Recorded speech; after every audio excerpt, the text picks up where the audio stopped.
Now, if you thought that main event was a lot of nostalgic fun, then give me an all hell yeah! Hey everybody, SonGoshuaku here, and welcome to my WWE Wrestlemania 38 review. So night one kicks off with Shinsuke Nakamura and Rick Boogs versus Jimmy and Jay, the Ones, aka the Usos, fighting for the Smackdown Tag Team Championships. Now, this match was decent, but the match got cut short because I believe it looked like Rick Boogs suffered an injury and eventually was later revealed in the show that it was a torn quad, which is a painful injury and something that definitely takes a long time. I believe it took Triple H 8 months to recover from both the times that he tore. So much well wishes to Rick Boogs and a speedy recovery, but the Usos pick up the win as I figured they would. Drew McIntyre versus Happy Corbin. Now, if you've been listening to any of my reviews, you know I'm not invested in the whole Happy Corbin and Madcap Moss thing. Great workers, great wrestlers, nothing against their talent, but in terms of this storyline, just doesn't do it for me, and it really felt like Drew McIntyre goes from Roman to Brock to Bobby Lashley to now against Happy Corbin. Overall, you could tell the crowd wasn't really feeling the match. I really wasn't feeling the match, but I give credit to where credit is due when it came to these two guys because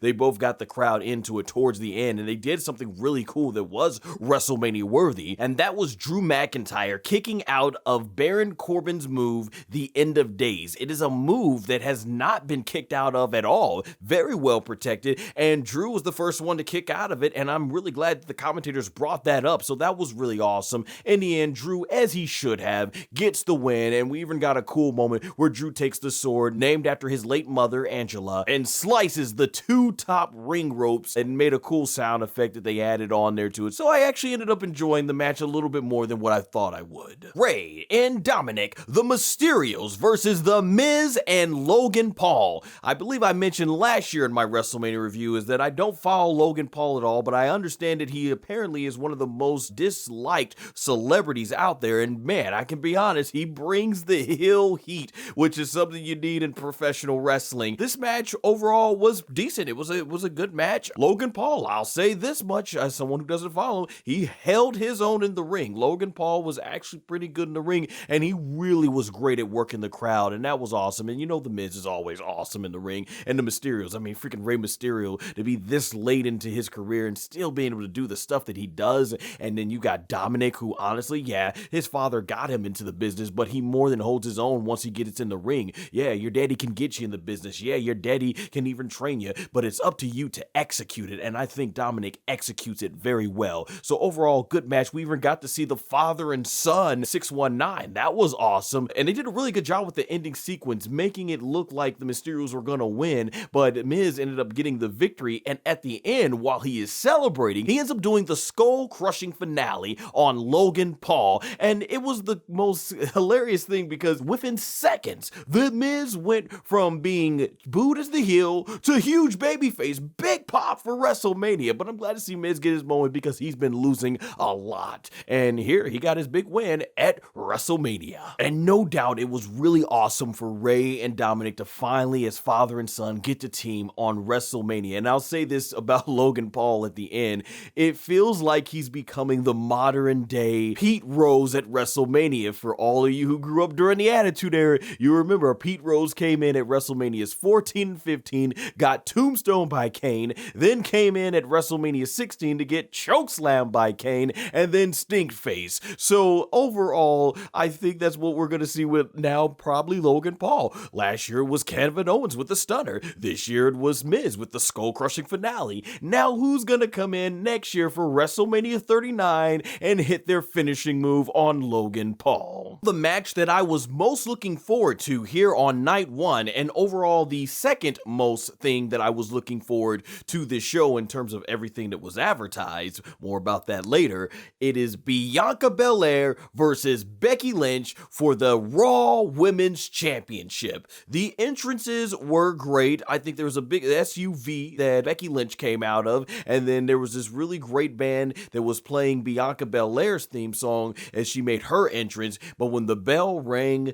hats off to both these women. They put it all on the line. This was way better than their matches that they had after SummerSlam, way better than their SummerSlam match, that's for sure. A lot of great action, a lot of great near falls. They even teased that maybe Becky was gonna win in quick fashion like she did, but Bianca kicked out. I didn't think it was overall better than the match that Bianca had with Sasha Banks last year, but it was definitely a close second and definitely to me the better of the two women's world title matches on this show. In the end, Bianca, after finding several ways to get out of the manhandle slam, hits the KOD on Bianca, and you see the crowd behind her erupt. And 1, 2, 3, Bianca Belair is the new Raw Women's Champion.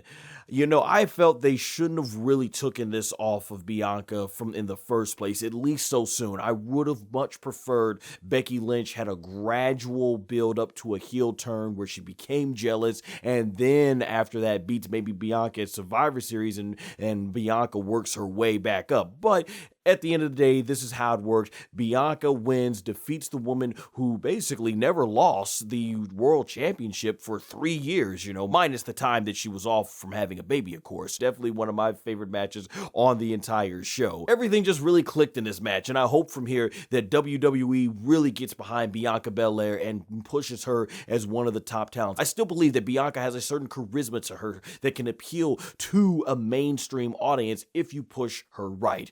Can't put faith in the WWE, but I will enjoy the moment as I'm glad to see Bianca Belair, Raw Women's Champion again. Fantastic match. And hats off to both Bianca and Becky. Also, I want to mention here that as of right now, when it comes to Bianca's record at WrestleMania, all she knows how to do is just win world championships. The SmackDown Women's Championship last year and the Raw Women's Championship this year. 2-0, not a bad way to start your WrestleMania career. Next up was Seth Rollins versus the mystery opponent handpicked by Vince McMahon. And it was none other than the American Nightmare, Cody Rhodes.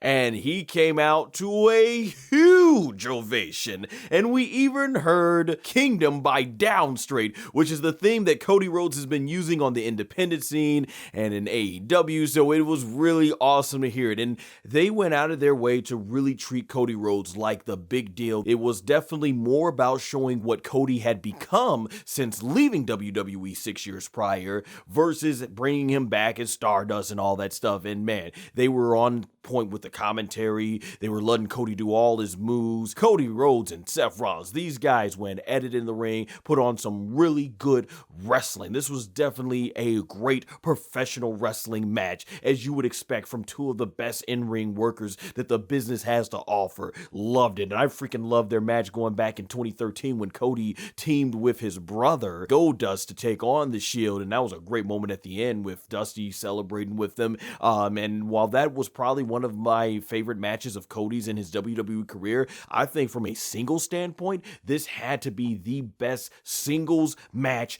in Cody Rhodes' entire WWE career. Fantastic stuff. Letting Cody Rhodes go out there showcasing what he can do, and Seth Rollins letting him do his awesomeness. You had even tributes to the game, Triple H, one of the all-time greats, via Seth Rollins, and then you had the American Dream, Dusty Rhodes, baby, being tribute by his own son, Cody. Fantastic stuff, and in the end, Cody Rhodes hits Crossroads like 3 times and pins Seth Rollins 1, 2, 3. They have Cody get the clean win over Seth Rollins, and the crowd celebrates. I will admit, with the match being as long as it did, the crowd did die down a little bit, but overall, it was still an incredible moment.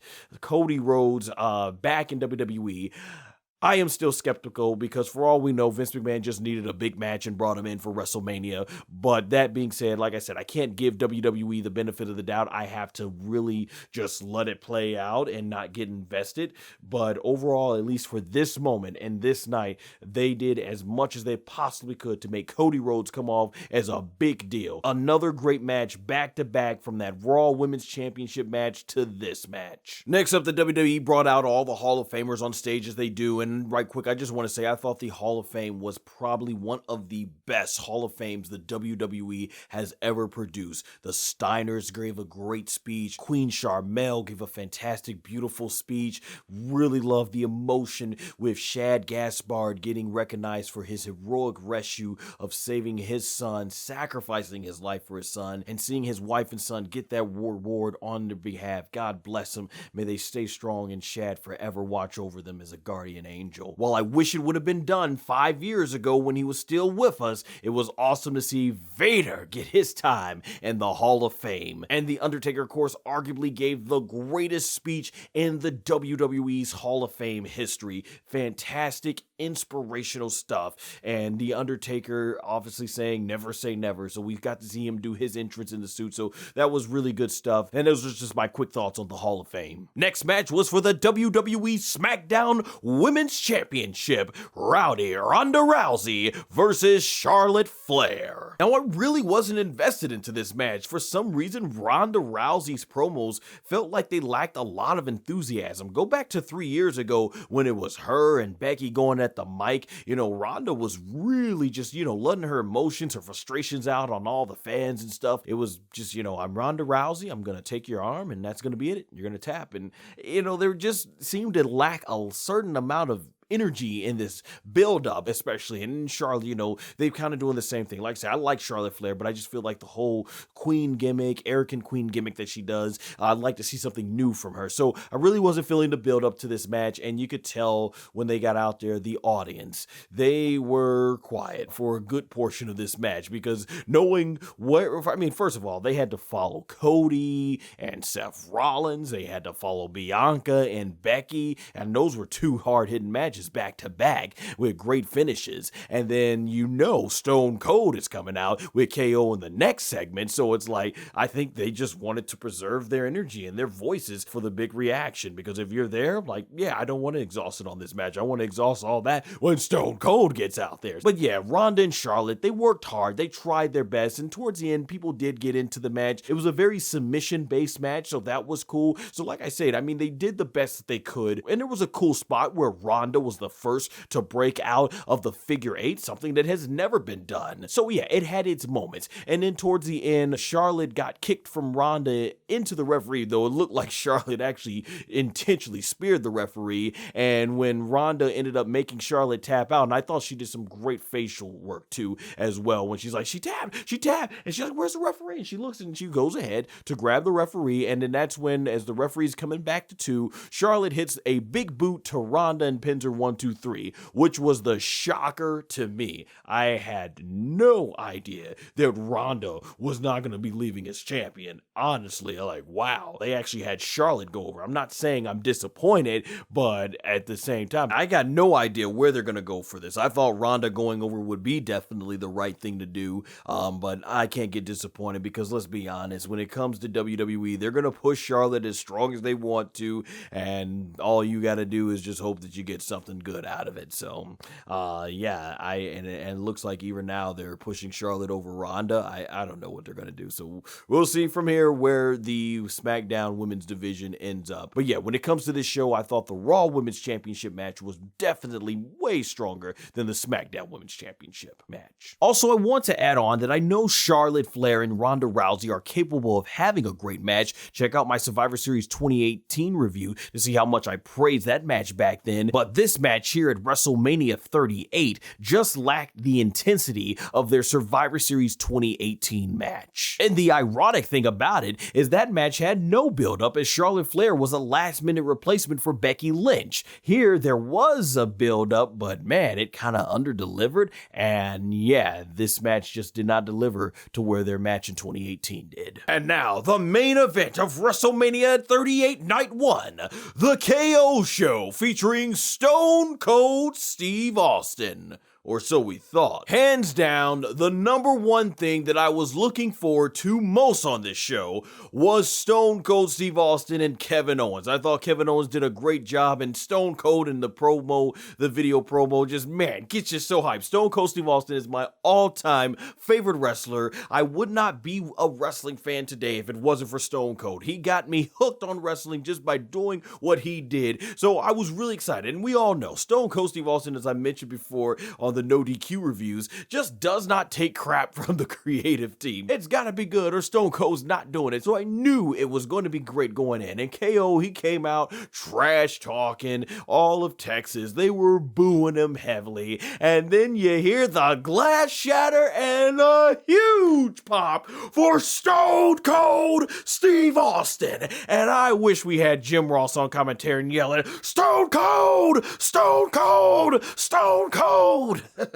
Man, Austin comes out to this great pop, and how could you not get hype? If you grew up in the Attitude Era like I did as a kid, Stone Cold Steve Austin walking down with the BMF walk, he got into the ring just kicking all of Kevin Owens posters everywhere. Just, yes, that is what I miss so much, with Stone Cold Steve Austin. It's not that I want Stone Cold or the Attitude Era back, but I miss seeing WWE allowing the men and women to be that talented in the ring. Just let them be themselves. It's just like, man, no nonsense. And when Austin gets in the ring, he's looking at Kevin Owens. He's like, you are the single dumbest son of a bitch. KO challenges him to a match, and the crowd's like, yes, yes, yes, yes. And in the end, Austin goes like, if you want to see Stone Cold drop this sack of shit, give me a hell yeah. And the crowd goes, hell yeah. He said, Austin, give me a hell yeah. Oh my gosh, it was just great. And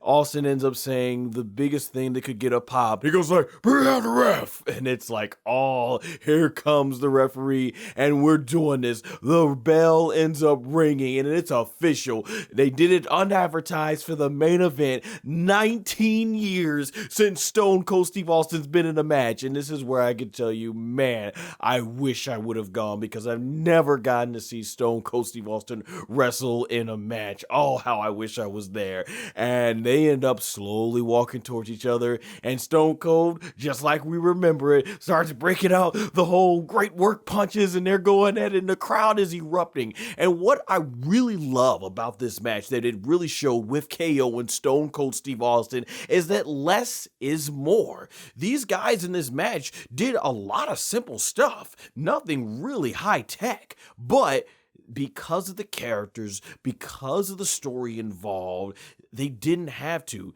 They did very little, and it was them doing very little that actually kept the audience invested. That's why it's so important. I'd say it all the time in these reviews. Story and characters are so important, and you see this, and we got to see Stone Cold break out all the whole mudhole stumps. He started slow, and the crowd was like, 1, 2, and he's like, screw it, and he starts just doing the big mudhole stump, and it's like, man, it was great to see. And Kevin Owens, he's sold for Austin does like a clothesline, and Kevin Owens goes flipping inside out. He throws KO through the table. They brawl into the crowd. It was just like those old Attitude Era brawls we used to see from Stone Cold back in the day. He went up they did a cool spot where KO was trying to get away on the ramp and everything, and Stone Cold still sold very good, amazingly well. Another thing, Austin drank a lot of beer in this match, a lot more beer than we've ever seen him drink. It was his Stone Cold IPA, and what's really awesome is even though Austin moved a little bit slower, probably due to his age, he never got gassed in this match. Stone Cold was not sucking air, as he often mentions on his podcast, and that really goes to show, just like the rumors were saying, that Steve Austin was getting into the best conditioning he had been in years. And there was a cool spot where KO, once he gets Austin down, tries to drive away on Steve Austin's vehicle, and then Stone Cold basically goes out from behind, comes into frame, knocks Owens out from behind, and then he gets on top and drives it with Kevin Owens up the ramp and they're fighting. And I mean, we saw Steve Austin take some bumps. KO did a suplex onto the concrete with Stone Cold. I was expecting they was not going to take that type of risk with Steve Austin's back and neck history. And Austin even did another suplex on top of the ramp and even threw him back down the ramp. It was just really great. And they're still keeping the audience invested through all this. And in the end, KO, he hit the stunner on Stone Cold, and it was a tremendous near fall. You saw it got all the crowd invested, because I was always thinking, could there be that one chance that Austin does the job for Kevin Owens? Maybe in KO, they're going to let KO go ahead and brag about this, but it didn't happen. And eventually Stone Cold makes his comeback and hits the stunner on Kevin Owens. 1, 2, 3. Stone Cold Steve Austin wins his return match for the first time in 19 years. Crowd goes crazy. Everybody's celebrating. I didn't even think Steve Austin would have some beer left, because he went through so much of it during the match. And KO ends up being taken care of with a second stunner, and Brian Saxon gets in and gets another stunner, this time I guess recreating it in front of a crowd this time, versus when the pandemic first started, from they had that empty Raw show. We even saw Stone Cold's brother get in the ring and drink a beer with him. It was just great. The crowd, the atmosphere. Man, it has been so long since I had that much fun watching a WWE main event. And leave it to Stone Cold Steve Austin. Man, fantastic. Like I said, I really wish I was there. Man, it was great. Steve Austin, he went out against The Rock at WrestleMania 19, but it wasn't on his terms. This time, Austin was able to come back against Kevin Owens and go out on his terms. It really makes you to think, had Steve Austin come back all those years prior, like with CM Punk, just imagine what Austin could have done in the ring with how good he looked in the ring. It wasn't the old Stone Cold Steve Austin, but man, will I tell you, he more than held his own, and Kevin Owens did a fantastic job. Really awesome. Kevin Owens now can put a WrestleMania main event under his belt. Stone Cold Steve Austin is now a 4-time WrestleMania main eventer. I can tell you, be honest, Kevin Owens is probably really glad that he didn't sign to AEW, because had he did, man, imagine his reaction when he found out that he could have missed out on having a main event match at WrestleMania with Stone Cold Steve Austin. So I really hope Kevin Owens goes to get pushed as a top main eventer, because there's no doubt he always proves anytime WWE puts him in that main event position, KO excels, whether it's as a babyface or as a heel. So I hope that they make him a top heel on Monday Night Raw, because he really carried this whole feud, and he really helped just put Steve Austin over like $1,000,000, carried his own weight. Austin was great, a great nostalgic moment, which is why I said it's a nostalgic fun match. And yes, while I do agree that the Royal Rumble winner should main event WrestleMania, as they say, Ronda won the Rumble, there was just no way that Ronda and Charlotte could foul Stone Cold Steve Austin. The crowd would have been way too exhausted, so this was the right move. But this still illustrates a big issue with the WWE, no matter how big of a Stone Cold Steve Austin fan I am. And that's that WWE, they just don't build stars like they used to. Just imagine if today they gave the talented men and the women the freedom to be themselves on the mic and stand out just like they did Stone Cold Steve Austin. Imagine how much further money this company could be making. But that's just it. As I've said before, they're making so much money from their sponsorships, their big network deals, the Saudi Arabia deals, that they just don't find the incentive to want to be able to push the product further than what they already do. Also, I will say this, because I know a lot of people are going to wonder, how in the world does the WWE allow Stone Cold Steve Austin, arguably one of the most popular superstars of all time, to come back on an unannounced match? Stephanie McMahon, I think she stated there was like 70,000 people there, but of course they were exaggerating numbers. It's more like 50,000 plus that were there. You think they probably would have had a legitimate sellout if they only had to sell, about 20,000 more seats, if people knew for sure Stone Cold Steve Austin was there. That definitely seems like the type of star you want to announce in advance. It may have played an even bigger role than myself maybe wanting to go, but when you hear it's just going to be a segment, I could see where a lot of fans were like, well, okay, I'm not not going to go ahead and spend the money on Mania for all that. But this was still a big surprise because no one ever could have saw this coming, especially after 19 years. And also, I think it might have been the deal where Stone Cold, he didn't want to advertise the match in advance, because if he ended up stanking out the joint, then at least he would feel better that he didn't disappoint people. But I think a lot of us always knew with Steve Austin having a simple offense of just punch, kicks, Luthez press, the elbow smashes, the stunner, and knowing that he kept in good shape, I think a lot of us fans had confidence that Stone Cold was going to be able to go out there and deliver. But Austin's a perfectionist, and that's just the type of love that he has for his craft. Hint, the reason it took 19 years to even get to this point. The match was tremendous nostalgia for what it was. Brought back tremendous great memories. It's good to see Stone Cold Steve Austin go out on his own terms. Awesome match. I can't say enough. It was a great fun, emotionally great main event. For fans like myself who grew up as a kid, I can't express how much this main event meant. Stone Cold Steve Austin. So many kids from the 90s, so many teens from the 90s, my generation that grew up looking at Stone Cold Steve Austin. A lot of us are hardcore fans of professional wrestling because of what this man did, and it was great to see him in this main event. So much fun. So overall, WrestleMania 38 Night 1 ended up being a much more fun show than I thought it would be, on a night where they promised us the biggest WrestleMania main event of all time. It didn't live up to the hype. And so the show starts off in a very emotional way when the Game, Triple H, comes out to the ring to a huge ovation. And if you have been following Triple H with his heart condition, you understand how emotional this had to be for him to be able to stand out there and go ahead one last time and do the whole water spitting and the Game pose. It was really awesome to see. Overall, it was great. Like I said, Triple H is one of the all-time greats, one of my all-time favorites. I think one of the best heels, honestly, in professional wrestling history, only second to Vince McMahon. But in terms of an in-ring performer, the all-time best in WWE. And Triple H went out there and said thank you to the audience, put his boots in the ring, and kicked off WrestleMania 38. A very nice send-off for the King of Kings. And truly, Triple H, thank you for so many great memories over the years. So the first match kicks off with RK Bro defending the WWE Raw Tag Team Championships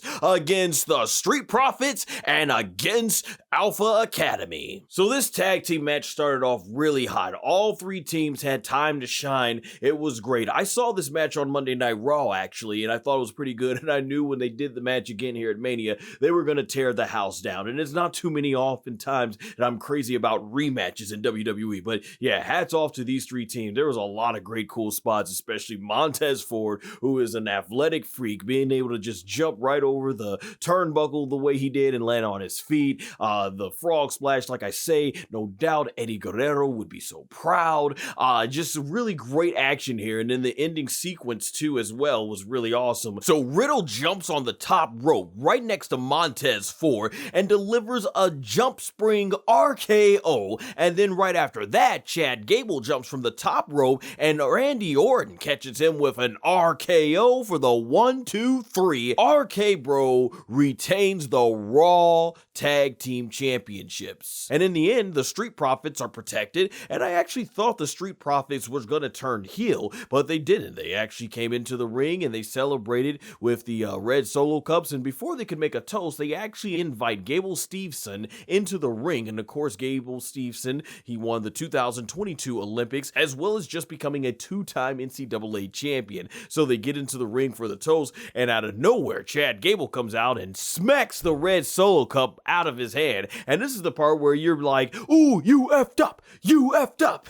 And everyone gets out the ring and they're like, oh snap, you done effed up now. And you have Chad Gable telling Gable Steveson that shoosh and all that stuff that he does. And Gable Steveson rips off his shirt and gives Chad Gable a nice overhead suplex, and the crowd erupts. So really awesome moment for Gable Steveson. It's interesting, he had the microphone at one point, and I was like, oh, we're gonna see what type of charisma and what type of promos he can cut, but they didn't go that far. However, once again, great moment for him and great match to open things up. Next up, we had the almighty Bobby Lashley versus Omos. This was something that was really cool. If any of you are fans of 1980s/early 90s wrestling, this is like one of those matches. You have the two titans going at it, you know, the irresistible force meeting the irremovable object. That's the famous line from Gorilla Monsoon. And this is what it was like here. So Omos pretty much was dominating a good chunk of this match,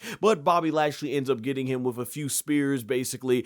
1, 2, 3, Bobby Lashley wins, which I was actually surprised at because I thought they were pushing Omos so hard that they were going to go ahead and maybe have MVP screw over Bobby Lashley, but that was not the case, and I think it was the right move. You could tell the fans are greatly behind Bobby Lashley. We've all had so much respect wanting to see him finally get put into this main event spot here, and as far as Omos, while I do think he brings something different in terms of the landscape to WWE, it's clear that he still has a lot of work left to do in the ring. You know, yeah, he's big and everything, but if you look like someone like, for example, Paul White, who we know as the Big Show, he was a really tall 7-foot dude, big dude, that, well, he could go in the ring. He was very athletically gifted in the ring, and you saw that in his matches throughout WCW and WWE. So there's definitely a lot more development that needs to happen for Omos, and this match definitely showed his limitations as Bobby Lashley had to carry him, and Bobby did a fine job making him look like $1 million.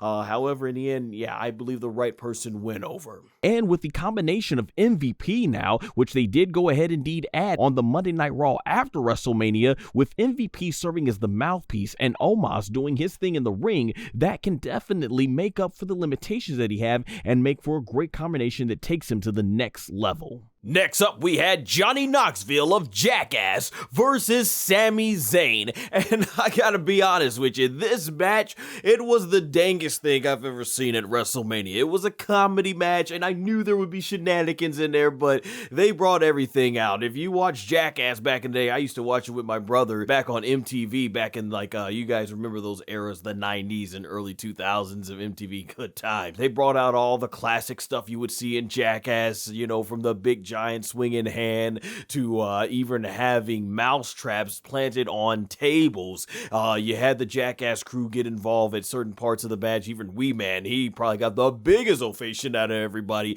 in this entire thing. He beat up Sami Zayn and even gave him a scoop slam. And Pat McAfee and Michael Cole, they were losing it on commentary. I'll admit, the match was funny. It had its entertaining moments. It went pretty long, so I was hoping nobody was going to get their match cut short, which it looks like that wasn't the case. In the end, Johnny Knoxville used this big giant mouse trap to go ahead and pin Sami Zayn, and that was it. And that's typical. You usually have the celebrities go over the wrestlers on WrestleMania, but overall, like I said, it was an entertaining match, and Sami Zayn ended up getting yet another year where he gets a WrestleMania moment. He's been really heavily featured, if you think now, ever since the start of the new decade for the 2020s.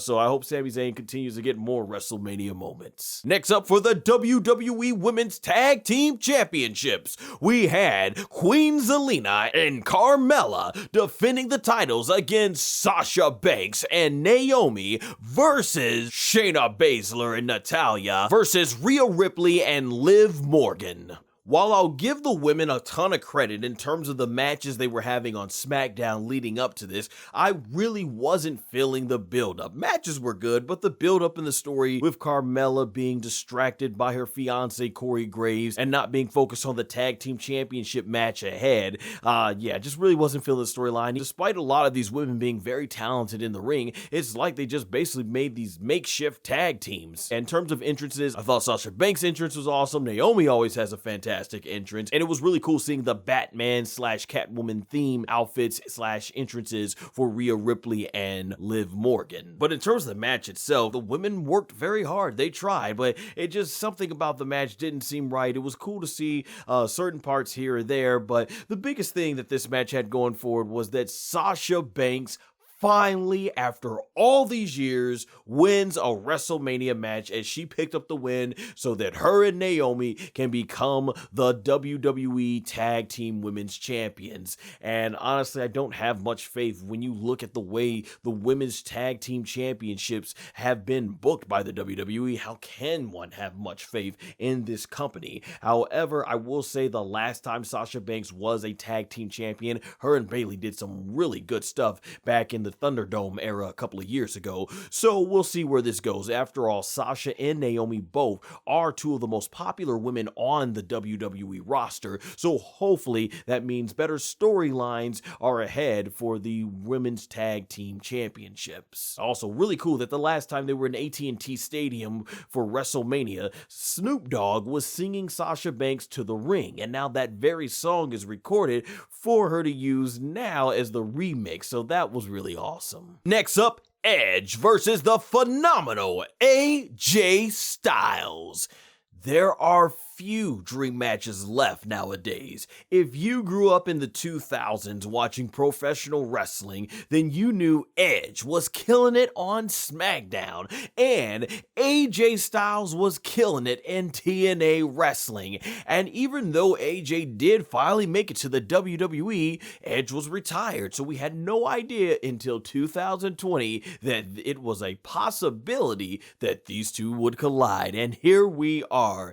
Also, I really appreciate Edge. You know, Edge is such a legend that if he wanted to, for the rest of his career, he could just coast off the whole rated R superstar gimmick. But he doesn't. Instead, he reinvents himself. I'm loving the whole new darker persona. I really love the new theme song, The Other Side by Alter Bridge. Really cool that he's still using Alter Bridge. And Edge's entrance was fantastic. But when the bell rings, you knew AJ and Edge, you are gonna get 100% grade A professional wrestling, and these two definitely delivered a professional wrestling clinic. There were great transitions, great near falls, great submission maneuvers. These guys were definitely trying to pull out all the stops they could, and so many times nowadays when it comes to professional wrestling, you get so used to seeing finishers being spammed and kicked out of multiple times. These guys didn't even do their finishers until basically close to the end. They instead build up. I really love the psychology, really love the storytelling, enjoyed the match overall, and the finish when AJ Styles goes for the phenomenal forearm,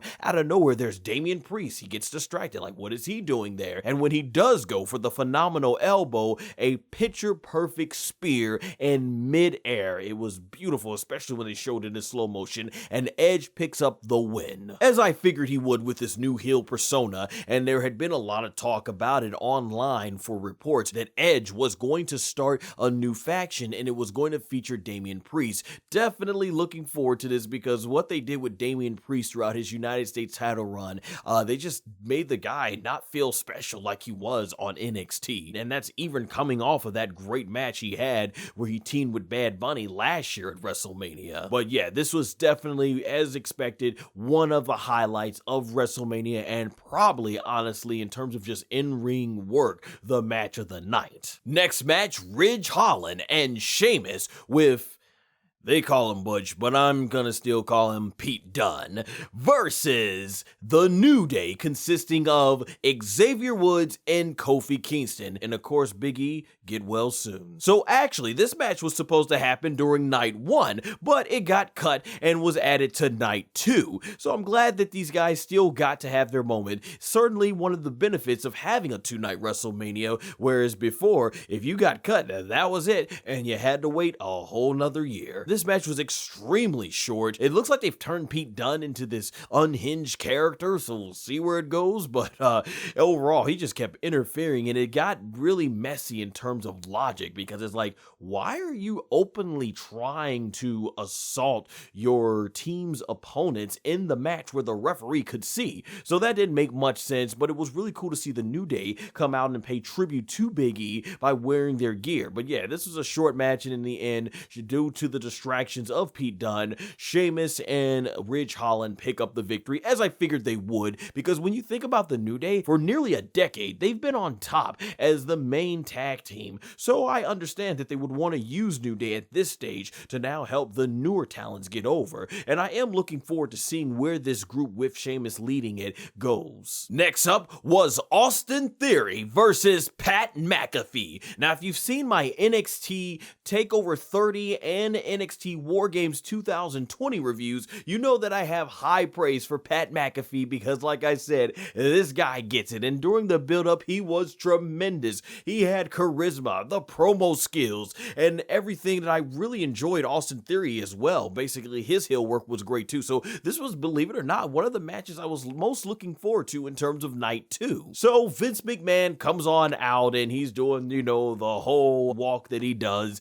And the crowd is, of course, singing along with, "You've got no chance," dun dun dun dun dun dun, obviously classic wrestling theme song. It's really cool to see Vince McMahon at 76 years of age walking down to the big, phenomenal, grand stage that he created, WrestleMania. And he ends up actually introducing Austin Theory, stating that he will be a future WWE Universal Champion. Coming out to the theme of Seven Nation Army by the White Strips, and alongside with the Dallas Cowboy cheerleaders, was Pat McAfee. He had a tremendous entrance and even punt-kicked a football deep into the crowd. When it comes to this match, the crowd was so hyped into it. Pat McAfee controlled the crowd like he was a longtime veteran. It was truly amazing, and that just shows you how charismatic this guy is and just how much his commentary has gotten over with the WWE Universe. And the match, it was very well worked. Austin Theory did his job, fans were booing, Pat McAfee did his for the big comebacks, and he was doing some better stuff here than he was in his match with Adam Cole a couple of years ago. Suplexing, amazing athletic agility from the ground to the top rope. You really even see how much of an effect that he has had on Michael Cole. Michael Cole was super animated through this, rooting for Pat McAfee. You could see him standing up just like Pat McAfee is, rooting for him. So that was really awesome. Truly, Pat McAfee is bringing the best out of Michael Cole. It was a tremendous match. It was fun. Everybody was into it. And in the end, to my surprise, Pat McAfee actually picked up the win by rolling up Austin Theory. Now, I'm not sure if he grabbed the tights, but they didn't show any angle, at least from what I remember. So as far as I know, it was clean. He beat Austin Theory clean, which is something I thought they weren't going to do. Then Vince McMahon, who was sitting at ringside through this whole thing, gets angry, starts looking at Pat McAfee. He takes off his blazer, takes off his shirt, and man, give the man credit. 76-year-old Vince McMahon, still in tremendous shape, and I'll give him this. He certainly still worked the crowd extremely well. And so he gets into the ring and gets the referee in there, rings the bell, and it's official. As we had heard reports for months, Mr. McMahon might be trying to make an in-ring comeback at least for one night at WrestleMania.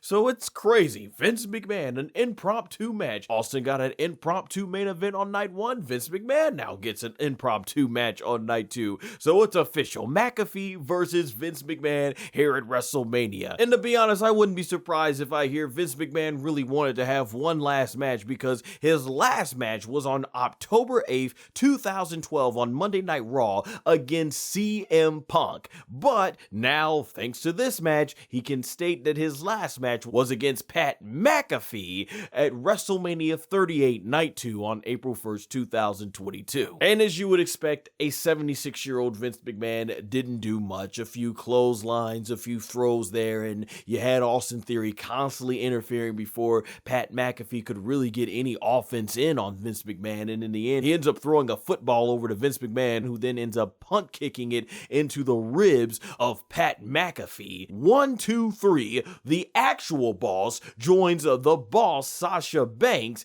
in winning his first ever WrestleMania match. That's right, he's fallen to Shawn Michaels, Bret Hart, Hulk Hogan, and even his own son Shane McMahon. Now Vince can say he won a match at Mania. And I gotta be honest, having watched almost every Vince McMahon match there is, this was probably the worst of them, but he definitely worked the crowd and definitely showed why he is the greatest heel of all time.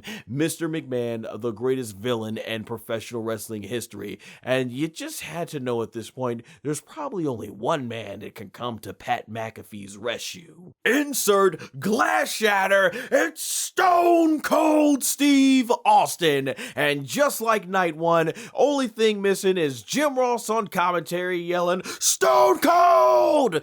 Oh man, Stone Cold comes walking out to a huge ovation. It's funny. Triple H, Undertaker, Steve Austin, all the Attitude Era stars were getting to pick pops tonight. But yeah, Stone Cold Steve Austin comes down with the BMF walk, gets in the ring, and you already know the history. The greatest rivalry in WWE or even professional wrestling history, McMahon versus Austin. And you see Stone Cold, he's looking over Austin Theory. Austin Theory then tries to attack Stone Cold, and he starts doing those very well worked punches of his, and he hits a Stone Cold stunner on Austin Theory, who does a fantastic job selling it. And then, you know, Vince McMahon, he's getting scared because Stone Cold never took crap from Vince McMahon, but he ends up going ahead, getting the beer, the IPAs, obviously, and drinking it, and we know where this is gonna go. Doesn't take too long. Vince McMahon's like, oh, that's pretty good. But Stone Cold delivers what I want to say is a stunner, but more like a kick to set up the stunner, and Vince goes backwards. And for the first time ever, Stone Cold has to actually pick someone up for the stunner,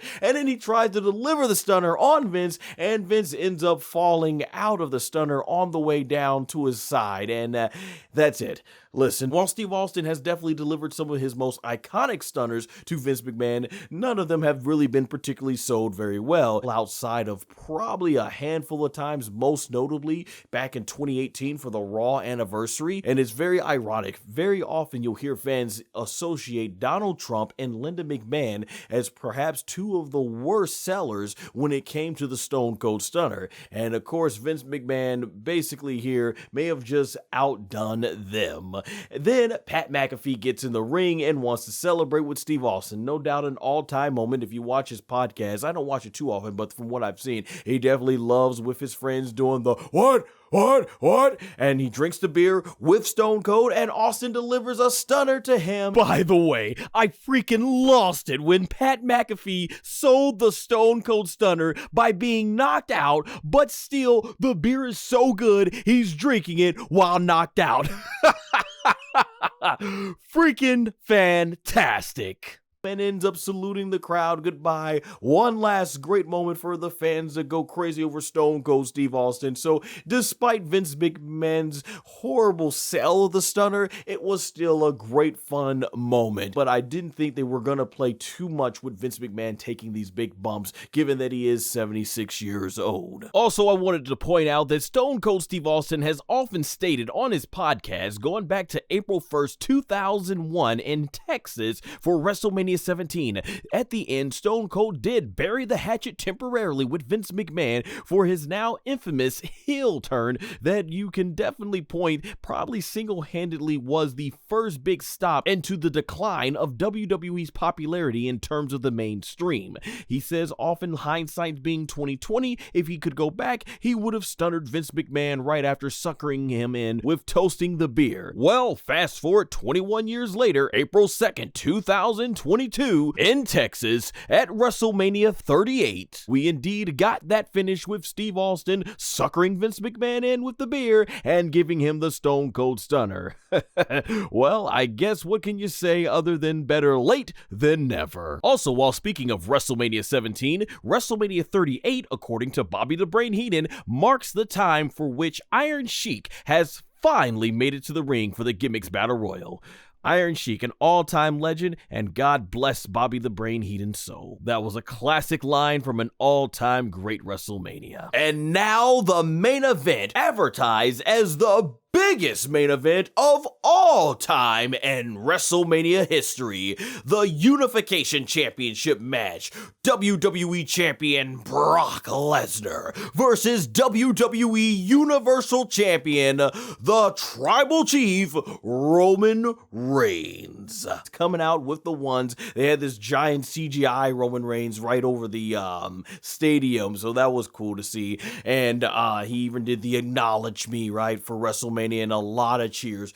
definitely, you could tell how far Roman Reigns has come since the last time he was in Dallas, Texas for WrestleMania, getting booed, walking down to the ring. He just has a whole new aura to himself. And then Brock Lesnar, who's been doing some of the best fantastic work of his career too, from a character standpoint, just being himself. That was awesome. Brock comes out, and I will say, this certainly had a big fight feel. The crowd was hyped for this, which definitely made for a better reaction compared to their WrestleMania 34 match, where the crowd just did not give a care.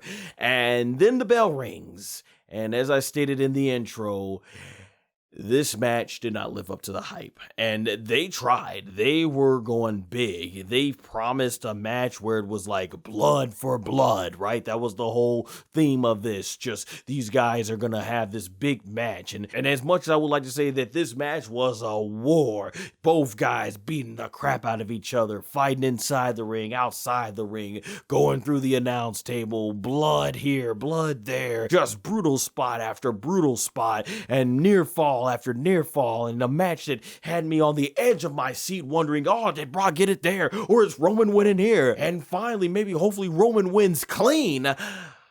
I didn't get none of that. Instead, it was just pretty paint-by-number stuff of what we've come to see in these Brock and Roman matches. Spear on the outside through the barricade, Roman spamming spears, Brock Lesnar spamming suplexes, and Brock Lesnar getting the Kimura lock in there, Roman hitting Superman punch after Superman punch, and then eventually, in the end, they have a spot where the referee ends up getting taken out when Roman and Brock both go into him. And it's at this moment that Roman cheats. He basically gives Brock Lesnar a low blow. For some reason, Brock is not wearing a cup after all these storylines. You think he would have learned his lesson through that 2015 feud he had with The Undertaker. Roman then takes the Universal Championship and knocks out Brock. Referee recovers. Brock, of course, kicks out. But it's like, at this point, why can't they just let Roman Reigns win clean? And Roman does eventually get the spear on Brock Lesnar. 1, 2, 3, it's over. Relatively short main event. You have some people in the crowd that is shocked. For me personally, I'm like, boo! Not because Roman Reigns is a heel, but because I just cannot understand the creative process of this. You think after 7 years of this feud, they're not letting Roman Reigns get a victory over Brock Lesnar? We're talking multiple main events here, multiple times that Brock Lesnar has won, multiple WrestleMania main events, 3 in fact, the first men to ever main event WrestleMania 3 times.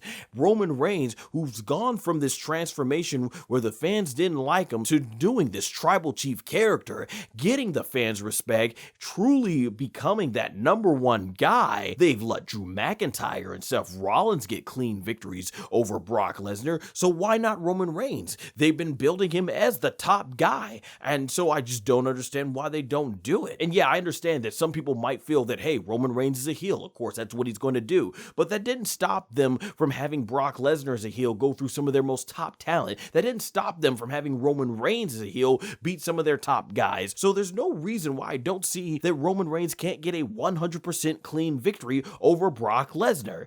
However, regardless of it being clean or dirty, Brock Lesnar losing and Roman Reigns winning was no doubt the right, correct outcome. But aside from that, I look at this match and man, this disappointed as a main event for WrestleMania. It seems Brock and Roman have not been able to outdo their first match at WrestleMania 31. It seemed to peak there. I gotta be honest, and I have no more interest in seeing Brock Lesnar and Roman Reigns wrestle, because if this is all we're gonna get, basically where we're just seeing the signature and finishing moves spammed throughout the match, and Roman Reigns not gonna get that victory unless he wins clean, then I honestly got nothing more left to get invested into this match. And knowing WWE, this feud will still continue over and over and over and over. So this is probably not the last match we're going to see of them, but at this point, I don't know what else can be done. If this is the best that they can do, the best WWE creatively can come up with for Brock Lesnar and Roman Reigns, then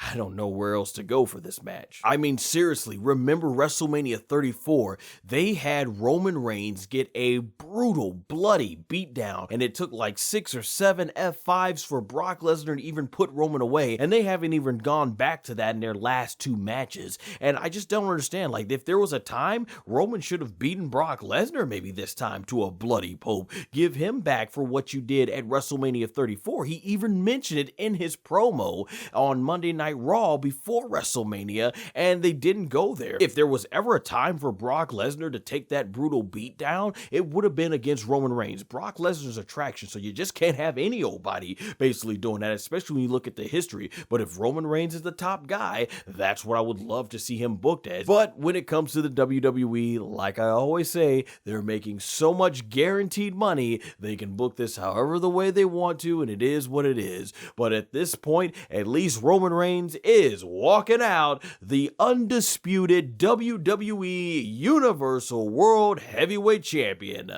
Gotta throw up the ones. Overall, I thought the match was okay, but certainly it underdelivered hugely for a WrestleMania main event. Now it's just a matter of seeing where the WWE goes from here, because like I said in the Night 1 review, they can't rely on Stone Cold Steve Austin. They obviously can't no longer rely on The Undertaker or Triple H. So now it's time to build up some new stars, and let's see where they go. I hope they do build up a young new superstar that can be the one to dethrone him either at the 2-year mark or 1,000-day mark. But as much as I'm loving this title reign from Roman, WWE is really playing with fire by putting all their eggs into the Roman Reigns basket.